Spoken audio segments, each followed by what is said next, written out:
పోరాట సమితి జిల్లా ప్రధాన కార్యదర్శి, మళ్ళీ చెప్తున్నాను, దళిత హక్కుల పోరాట సమితి జిల్లా ప్రధాన కార్యదర్శి శ్రీ ఎట్ల గోపి గారు భరతవాక్యం పలకబోతున్నారు. ఎప్పుడైనా సరే ముఖ్య అతిథికి చివరికి అవకాశం ఇస్తాము. ఈరోజు మరి జిల్లా అధ్యక్షుల వారి, జిల్లా కార్యదర్శి వారే భరతవాక్యం పలకడం అనేది ఇది ఎంతో చాలా శోచనీయమైన అంశము. వారికి ముందస్తుగానే ధన్యవాదాలు తెలియజేసుకుంటూ జై భీమ్.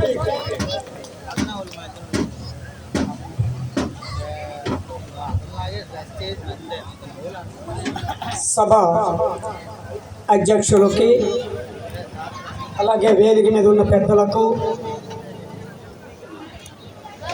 నా అక్కజల్లుళ్ళు, నా అన్నదమ్ములు, దళిత కుటుంబం, మన కుటుంబం అందరికీ జై భీమ్, జై భీమ్, జై భీమ్, జై భీమ్, జై భీమ్ అనుసరించాలి. ఈ కార్యక్రమానికి నేను ముందుగా రావాల్సిన వ్యక్తి. సమయము బాగా లేట్ అయినందువలన నేను క్షమాపణ కోరుకుంటున్నాను. ఈరోజు కరుల పండగ ప్రపంచ మేధావి డాక్టర్ బాబాసాహెబ్ అంబేద్కర్ గారి 134వ జయంతి వేడుకలు సాక్షాత్తం బాబాసాహెబ్ అంబేద్కర్ గారే మన ఉదయసాగరం వచ్చినట్లు నాకు అనిపిస్తుంది. ముందుగా మన ఆటపాటకి గౌరవించి మన మాట కొట్టలేక ఎండలో మనకి సాయి సహకారాలు అందించినట్టు డప్పు కళాకారులకి, అలాగే మీడియా మిత్రులకు, పోలీసు వ్యవస్థకు అందరికీ నా నమస్కారాలు తెలుపుకుంటూ, ఎంతవరకు తను ఏం చేశారని చెప్పడమే తప్ప మనం ఏం చేస్తున్నామో, మనం ఏం చెయ్యాలనుకుంటున్నాం అంది ఒక్కరు కూడా చెప్పలేకపోతున్నారు. కారణం ఏంటని అడుగుతున్నాను నేను. ఆయన చేశారు, లేకపోతే మన బతుకులు లేవు. కానీ ఈరోజు తన పేరు చెప్పి బతకడం కాదు, అరే మనం ఏం చేయాలని ఆలోచిస్తున్నారా? మీరు ఎంతమంది ఆలోచిస్తున్నారు? చేతులు ఎత్తండి. మీరు ఎంతమంది ఆలోచిస్తున్నారు? చేతులు ఎత్తండి. ఏదో వ్యాపారంగా లేకపోతే ఉపాధిగా మనం ఆయన రిజర్వేషన్ పొందుతున్నాం తప్ప తన కోసం మనం ఏం త్యాగం చేశామని చెప్పలేకపోతే, మన కోసం తన కుటుంబాన్ని, తన బిడ్డలని, తన ఆరోగ్యాన్ని కూడా చెడి మన కోసం రాజ్యాంగం రాసిన మహనీయుడికి మనం ఏమి ఇచ్చామని చెప్పండి? 2 ఇచ్చామండి. అది కూడా ఉన్నాం. ఒకటి జయంతి, రెండోది వర్ధంతి. అంతకు తప్ప మనం ఏమైనా చేయగలుగుతామా చెప్పండి? అది కాదు. ముందు మన దగ్గర నుంచి వ్యవస్థ మారాలి. రాజ్యాంగం తొంగలోకి తొక్కుతామంటే దానికి కారణం మనము, దానికి కారణం మనమే. అగ్ర కమ్యూనిటీకి మనం ఒత్తస్త పలుకుతూ వాళ్ళ ఈ రోజు కూడా ఉన్న వాళ్ళ మోకాలు గెంజి నీళ్ళు తాగుతుండేటప్పుడు వాడు రాజ్యాంగం తొక్కగా మనల్ని ఇంకేం చేస్తాడు? ఏం చేస్తారు చెప్పండి? ఈరోజు నాకు సమయం తక్కువ ఉంది, ఈరాపురం ప్రోగ్రాం ఉంది, నేను వెళ్ళాలి. ఈరోజు ఇది ఇంత హైలైట్ చేయడానికి గ్రామస్తులు వాళ్ళ కృషి వల్ల ఈరోజు ఈ కార్యక్రమం సక్సెస్ అయింది. ప్రతి ఒక్కరూ ముందుగా నేను అందరు టీచర్లకి, అందులో దళిత టీచర్లకి నేను సూటిగా ఒక ప్రశ్న అడుగుతున్నాను, సమాధానం చెప్పవలసిందే. మీరు ముందు మీ పిల్లలకి జై భీమ్ నేర్పారా, నేర్పలేదా? చెప్పారా, చెప్పలేదా? చెప్పండి. ఎవరెవరు వెళ్ళంటే ఎన్నెన్ని చిత్రపటాలు ఉన్నాయి చెప్పండి అంబేద్కర్వి. ముందు మన ఇంట్లో సర్దిద్దుకోవాలి. ఏ గుండెల్లో పెట్టుకోవడమో లేకపోతే గూడు కట్టి పెట్టడమో అది కాదు. ముందు మన వ్యవస్థ మారాలంటే ముందు మన పిల్లలు మారాలి.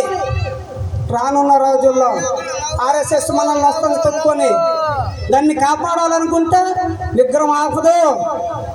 తను రాసిన రాజ్యాంగం పట్ల మనం చేసిన పోరాటం పట్ల ఆగుద్ది. మీకు ఒకటే విషయం చెప్తున్నాను, ఈరోజు మన వ్యవస్థను మనం మార్చుకుపోయి మన పిల్లల్ని మనం కానీ క్రమశిక్షణలో పెట్టుకోకపోతే ఆర్ఎస్ఎస్ ఎక్కడో లేదు, మన దగ్గరే ఉంది. రేపు రాజ్యాంగం మారుస్తానంటున్నాడు మోడీ గారు. రాజ్యాంగంగానే ఒకవేళ మారిస్తే మనకు ఇంటి మీద ఏమీ ఉండవు. ఇవి మళ్ళీ ముందుకు ముంత వెనక్కి మట్ట, ఈ రెండు కంపల్సరీ ఉంటాయి. మనం ఏదో అనుకుంటున్నారా ఈ వ్యవస్థ మారి మనకు ఎవరు ఏం చెయ్యలేరు అనుకుంటున్నారు. నీకున్న హక్కులన్నీ చంపేస్తారు, నీకున్న హక్కులన్నీ లాగేసుకుంటారు. అందుకోసమే ముందు నీ ఇంటి వ్యవస్థను మార్చు, తర్వాత నీ ఊరు వ్యవస్థను మార్చు, తర్వాత దేశ వ్యవస్థను మారుస్తాం. ఒకరికి ఇద్దరు, ఇద్దరికి ముగ్గురు. ఇక్కడ ఒకరితో స్టార్ట్ అయిన వ్యవస్థ ఈవేళ కొన్ని వందల మందికి తీసుకొచ్చారు ఇక్కడికి. మారలే ఊరు? మారిందా లేదా? మనం చేయవలసింది ముందు మన జ్ఞానం మార్చాలి. మన పిల్లల భవిష్యత్తు, మన భవిష్యత్తు, మన ముందుటి భవిష్యత్తు బాగుండాలంటే ముందు రాజ్యాంగం పట్ల అంబేద్కర్ విజయం నేర్పాలి. ఇది ఎప్పుడైతే మనం నేర్పుతామో మన పిల్లలకి, ఈరోజు ఖచ్చితంగా చదువు ఉంటే వాళ్ళు ఉద్యోగం ఉన్నా లేకపోయినా ధనపరుడే. చదువు లేకపోతే దేనికి పనికిరాదు. చదువే అన్నిటికీ మూలం. చదువుకోవాలి, చదువు సమీకరించు, రాకపోని ఎట్ల పోరాడు.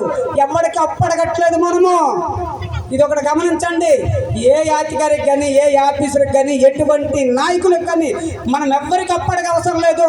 నీ ఎక్కడికో నీకు వస్తుంది. ఈరోజు నా సర్వేలో 38 గ్రామాల్లో దళిత గ్రామాల్లో ఒక్క దళిత గ్రామానికి కూడా ఉన్నాం. ఈ 38 గ్రామాల్లో మేకపిల్లను మోసుకెళ్ళినట్లు శ్మశాన రహదారులు లేక శ్మశాన పొలం గట్టులంట మోసుకెళ్తున్నారు. ఈరోజు దళిత హక్కుల పోరాట సమితి దాని మీద కేవలం పోరాటం చేసి 12 గ్రామాలకి దగ్గర ఉండి మేము గ్రామాలకి దళిత గ్రామాల్లో శ్మశానాల రహదారులు కల్పించాం. అనేక ఇబ్బందులకు గురవుతున్నారు. తాగునీరు లేదు, మౌలిక సదుపాయాలు పూర్తిగా లేవు, శ్మశాన రహదారులు లేవు, బోరుగలు లేదు, షెల్టర్ లేవు. వర్షం వస్తే ఎంతవరకు ఎందుకు? మన గ్రామానికి ఒక మ్యారేజ్ కానీ జరిగితే ఒకరింట్లో కానీ మ్యారేజ్ జరిగితే ఆ ఇంటికి వచ్చిన చుట్టాల బంధువులు వాళ్ళు ఇంట్లో ఉండాలి, కాబట్టి వెళ్ళిపోవాలి. వర్షము వానో ఎండో వాన వస్తే అరే సామాజిక భవనం ప్రభుత్వం కట్టించివ్వాలి, అధికారులు కట్టించివ్వాలి. అది మన హక్కు.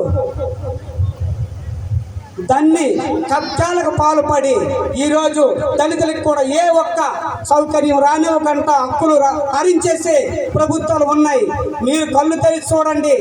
ఓటు ఒక్కటే మనకు ఆయుధం కాదండి. నీవు ప్రశ్నిస్తే నీకు అది హక్కు. నీ ప్రశ్నిస్తే అది వస్తుంది నీ ముందుకి. దీన్ని గమనించండి. నేను ఎక్కువగా చెప్పలేను. పోరాటం చెయ్యాలి, మన సంపదను పోగు చేసుకోవాలి, ఖర్చు పెట్టుకోవాలి, ఎంజాయ్ చేయాలి. కష్టపడింది ఏదీ రాదు. కష్టపడితే ఎప్పటికైనా ఫలితం వస్తుంది. చిన్న విషయం మీకు ఇంత మందిలో నేను చెప్పకూడదు, చెప్తున్నాను. చిన్న విషయం గుర్తుపెట్టుకోండి.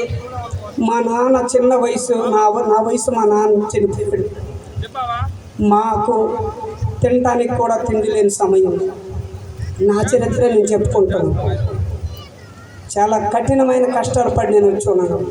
ఈరోజు నేను గర్వపడి చెప్పుకుంటున్నానంటే దళిత జాతిలో పుట్టడమే నేను చేసుకున్న గర్వం, అదృష్టం.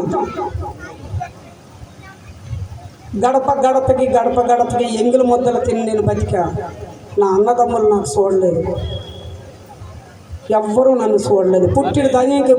పుట్టిడు ధాన్యంకి పాలేరు పని చేసుకొని వచ్చాను. నేను తినడానికి తినలేదు. నేను ఒక టాపీ పని నేర్చుకున్న తర్వాత మా ఊర్లో పనికి వెళ్తే ఒక బీసీ కళింగకు సంబంధించిన కమ్యూనిటీ దారబంధం పెట్టాము, నువ్వు రాకురా మా పనికి అని అన్నారు. అక్కడ అవమానం జరిగింది. అక్కడి నుంచే నేను స్టార్ట్ చేశాను. ఈనాటికి 27 సంవత్సరాలు నా పోరాటం. ఈరోజు ఇక్కడ నేను 2012లో స్టార్ట్ చేశాను. అంతకుముందు విజయవాడలో పోరాటం చేశాను.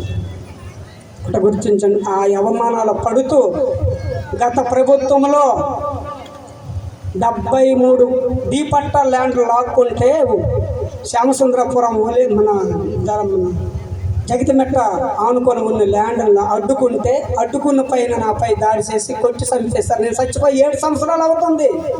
ఆత్మ